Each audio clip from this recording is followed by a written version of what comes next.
I understand that often we find that boys are more turned on to nonfiction than girls are.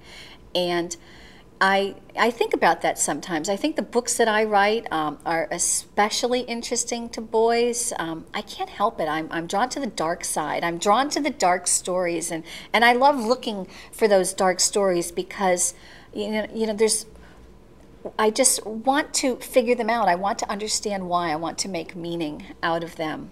I find that I get a lot of letters and emails, especially from boys who really enjoy reading about whether it's stories like the Third Reich, when they want to try to figure out Hitler and what would cause a man to do such a thing, or they like to put themselves in the roles of the young people in the books. They enjoy the photographs. I mean, because that makes very active reading, and I find that boys are getting turned on to reading through nonfiction. I like my nonfiction to serve a couple of purposes. One, if I have a reluctant reader, I love using photographs. I love doing the photo research, for one thing. For me, that's very rewarding.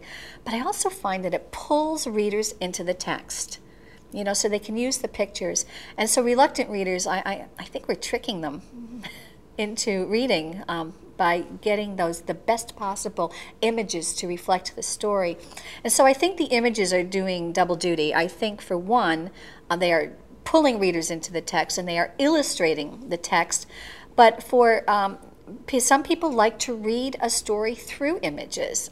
And so they can also read the story of the Hitler Youth by reading the images as they page through the book.